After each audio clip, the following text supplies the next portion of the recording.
welcome back to Under the Influence. I'm Riley Shoemaker, and I'm here with Anna Shoemaker, singer, songwriter, and my cousin. I'm so excited to be here. So excited to have you to talk about your new album. It's called Everything Is Fine, I'm Only on Fire. Can you tell us a little bit more about it? Yeah, so this is my first album. It's basically like my diary over the past 2 years, and yeah, it's very personal, but it's just, yeah, it's cool. It's fun.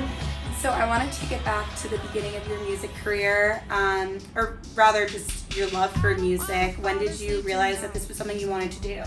I think I realized, like when you're young, it's like the things that make you feel like the most confident are like kind of the things that you fall for. And I wasn't really that into school, and I wasn't really that into sports or anything. So when I started doing theater and acting and like singing and stuff, I really like just found a lot of confidence in it. And then specifically like songwriting, I found it to be like very therapeutic, and just like I liked like how you could just kind of write whatever you want, or like you could make up stories, you could be whoever you wanted to be. And I was a really shy kid, obviously, as you know. And I just liked being able to kind of like build my own world, and I feel like that's what I'm still doing. So playing Patty in Grease really gave you that confidence you needed. No, I swear, I saw someone that whose stepmother was the theater person at my high school, and I was like, she literally changed my life because she gave me like a role in a play, and I was like, okay, I'm good enough to do something, so... Yeah. That's where the confidence came from. And then you started carrying around this little notebook, I remember, and you were like writing everything down.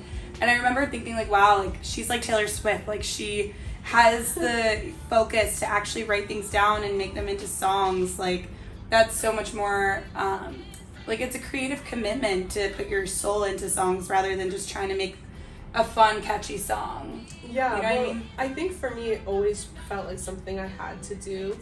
Like it always just felt like if I didn't do it, I would have this like, I don't know, it's just like this weird, it was just always this weird thing, and I still feel that today too. Like I feel like I need to write everything down and always write like, every day at least, or like write a lot, because it feels like I'm just like emptying out the hamster wheel. I do the same thing, like my notes are just like full of crazy ideas for TikToks or for Under the Influence and all these other things. Yeah. And it's good to get that out, because then you can actually get to like the good ideas. Yeah, totally. And it's like crazy. I was thinking about this today because I had an idea last night and I didn't write it down and I forgot it. And it's like that always you happens. Just never think you're gonna forget an idea, but you like almost always do. Yeah. Something new comes in and fills that space. The worst is right before you're falling asleep and you're like, yes. Like sometimes I'll wake up and like write those things down. Yeah. And you really put a lot of your real life into these songs. And we were talking about this earlier, but I remember one time we were like around a campfire, and your dad was like, you're about to play a song, and your dad's like, just so everyone knows, like the songs, they might not be about Anna's life, like it's kind of this character that she's created and she makes up scenarios for. Yeah. And I was like, I think they're a lot about her life, right? Yeah, I mean, it is interesting because I feel like I definitely put on, like there's definitely a difference between Anna Shoemaker, the artist, and Anna Shoemaker, the person. Like I definitely embellish when I write, but a lot of the stuff is me too. Right, and it's a lot of the things that you haven't said, or a scenario that maybe you wish had happened or had played out, or regrets about things. Yeah, exactly like you said, like things I wish that I could have said. There's been such an evolution of your music, I think, as you've grown as a person, and like we've all really seen that as listeners. And from your first EP, East Side, to Everything Is Embarrassing, to now Everything Is Fine, I'm Only on Fire. What can you say like that evolution has been like as an artist? It's really just been interesting because I feel like those first 2 EPs have been like so special to me, just because I was able to really like workshop things and figuring out how I wanted to sound, what I wanted to say, what I didn't want to sound like, what I don't want to say. It was just like, and even like every aspect of putting out those EPs, like from the writing to the actually promoting it, I feel like I learned so much, and I was able to, like, that's where my album came from, because I figured out like the whole, like I basically just figured out like I'm just gonna do it my way. Do you know what I mean? Right. Like those first 2 EPs, like I was just able to kind of trial and error a lot of different things, and I think ultimately at the end I was like, okay, this just has to be me. Right, and you said, you know, when working on Everything's Embarrassing, it was like, because that's how you felt at the time, right? Yeah, I did. I was like, I don't know. People are always like, oh, I feel like a lot of people are always like, oh, like I'm so awkward or quirky or whatever. But I really, really did feel at that time really awkward and really embarrassed at everything. Like, I felt really out of my element. Like, in most aspects of my life, like even in my community at that time, like all my friends, the person I was dating, like none of it had anything to do with like what I wanted to do and who I wanted to be. Right. So I felt so like out of my element, and finally I kind of like do some like work on yourself and figure things out, and like it's so important to like figure out what you want, because you're never going to be happy until you're like living your truth, you know? Right, gotta live your truth. So going into more of the evolution of your music and, you know, the amount of time that went into making this album, you know, you started it so long ago, and how do you feel about the person that you were when you started it versus who you are today? I think that that's probably the hardest part about being an artist for me, is that you literally can keep tabs on like your growth, you know what I mean? Right. So it's like the first couple of songs I wrote for this album, I wrote them like over 2 years ago, so obviously I'm very different now. But like, and I really didn't want to even include those songs in the album, because once I started, like, I wrote, you know, I started writing songs for the album that felt a little more me. But ultimately I decided to keep them on because I think that, you know, the label that I'm signed to and me, like we talked about it, and it's just important to kind of tell the whole story, you know? Right. Like, you don't want to like just cut out chapters of your life. Right. That would be like completely unnatural. Right. And, you know, just because you're not in that place anymore doesn't mean that someone else isn't. So, Exactly. you know, keep that scope of your life, because there's always going to be someone who relates to it, right? Yeah, and chances are the stuff that you hate and the decisions that you really are ashamed of and the things that you don't like, that's probably the stuff people relate to the most. Yeah, absolutely. Because people want like their thoughts to be vocalized through you. Yeah. Which is the crazy thing about being an artist, is that you're supposed to tap into like what people are already thinking a lot of the time. Yeah. So, you know, talking specifically about some of the songs on this album, you had incredible music videos, and you said one of your favorites on the album is Until I Die. Until I Die, which is one of my favorites too.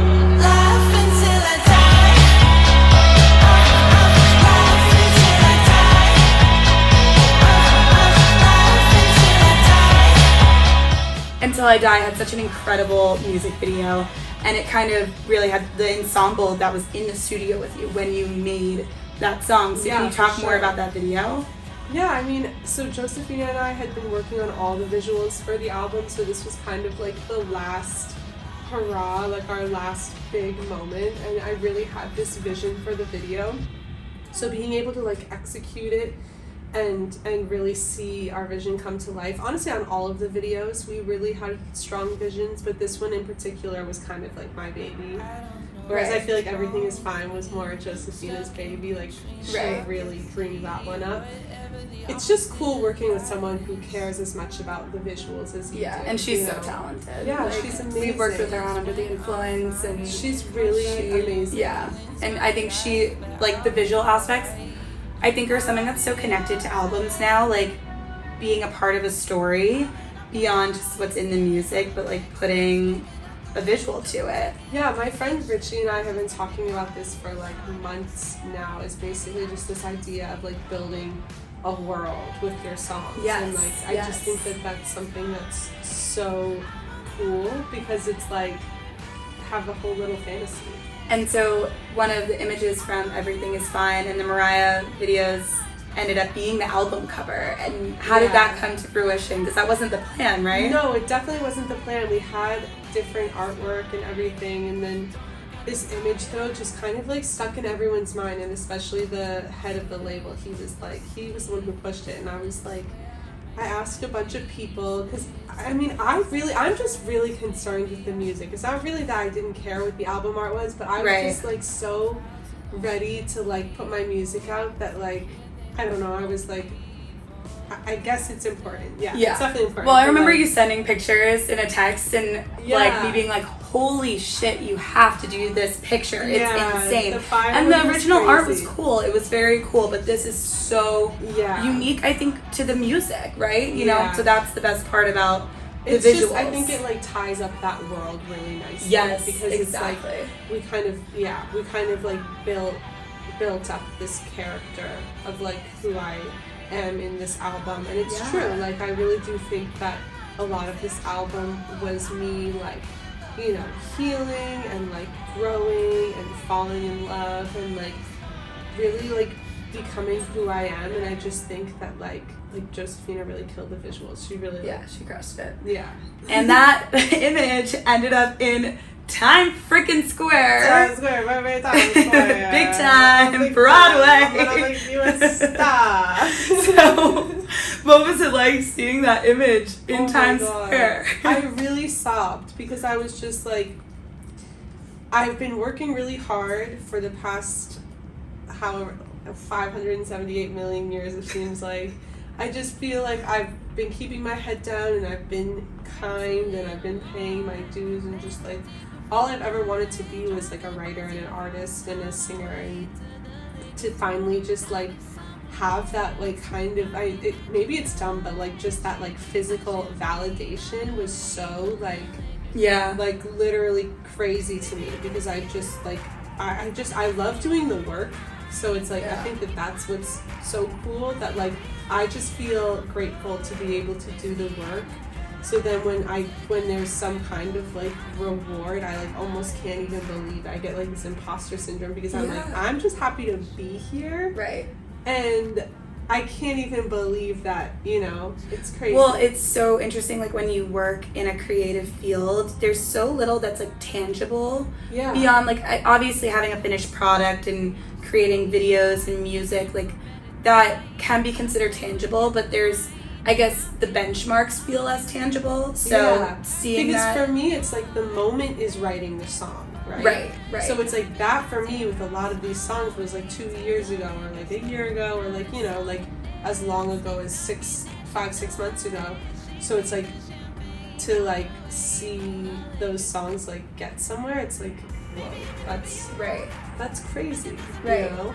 And we were talking about this earlier when we were younger and wanted to get an apartment. Yeah, we wanted to get an apartment in Times Square because we could then put like a poster in the window. Like hang a sign out the window. That was just our way. We wanted to see our name in the lights. Just get the billboard, but do it on our own. Yeah. So like, I wonder what it would have said. Like what did we have in mind that was going on the billboard? We probably, knowing us, it would have been like a Mary-Kate and Ashley, like minute type thing. Exactly. Or like us like playing the characters of the click books. Yeah, like all of them. Yes, and for the people watching, like I had a very long phase of my childhood where I copied everything Anna did. So, you know, it's a miracle that I'm not also trying to be a singer-songwriter. For the people watching, if you haven't read the clickbooks, you should probably not be watching this. You should probably be reading them. You should probably go watch the clickbooks and then come back later. Exactly. So, now after, you know, years of working on this album, there's been a pandemic, and you're, you know, back to live music. You have a show coming up to perform this album. Like, what does that feel like? It feels so good to be in front of an audience again, you know, like, it's easy to, I mean, it's just, it was a little too easy to kind of forget how exciting it feels to actually play your songs live and connect with people. I do have, like, some really amazing, I do have some really amazing fans who have always come to my shows and stuff, and I got to see them again recently, like last week, at a show I played at, and it's just really amazing when you can connect over music. Yeah, you can see people in person and have it more tangible. So when it comes to being an artist in this day and age, and you know, during the pandemic when you weren't playing shows, you know, you had to lean into social media. So many artists have had to do that. and we talk about this on the show a lot, but it's an influencer can kind of be anyone that has influence on another person. So anyone can make content, but not anyone can have influence. Yeah. So can you talk a little bit more about what it has been like trying to lean into content and having to show beyond making the content that is a part of your music, right? You make the music, that's content, you make the video, but then you also have to show other parts of that on social media. Yeah, I think that especially with the pandemic, there was definitely this shift where kind of musicians were expected to become influencers in a way, and it's I have so much respect for influencers because that's its own job, showing what you're doing every day, running through your day, taking pictures of your outfit, actually getting ready, picking out those outfits, that is an entire job. And I think that there's this especially in the industry, there's this total movement that I feel like a lot of people are expecting artists to also be influencers and to also do this whole thing, to be constantly entertaining. And it kind of is interesting because it's a lot of us just really want to focus on the music and make our music videos and post stuff here and there, but especially too with TikTok, there's just this immense pressure to be on all the time, right? And I find that to be so exhausting. My manager and I always say anytime that starts to feel exhausting, it's okay, wrap it up, right, yeah, because you don't want it to take away from what really matters. Yeah, exactly. But it's but I mean sometimes it's fun to make the to do that stuff, but it's it is so much work. Anyone that says that an influencer that downplays their job, that is so much work, and you're constantly putting yourself on the line. Yes. Yeah, I can't. Yeah, you're putting yourself out there every single day. Yeah, exactly. So it's a lot. So what can we expect from Anna Shoemaker moving forward? From this album, it's released, you're going to be playing shows, you're going to be promoting it, and what's next? So we've really been working on my live show. We kind of have a whole new vibe, and I'm really excited. On March 18th. Can't wait to see it. Yeah, it's going to be really fun. So I'm really excited about that, and I already have some new music kind of in the works, and I'm going to be featuring on one of my best friends, Richie Quake. He's putting out a song, and he's just been such a good friend to me in the music industry and just such a guide for me. So I'm excited to kind of collaborate with him on something and put that out. Awesome. Well, thanks for coming on our show. Thanks for having me. I love you. I love you. All right, guys. Stream Everything Is Fine on Spotify, Apple Music, wherever. Tim, take it away.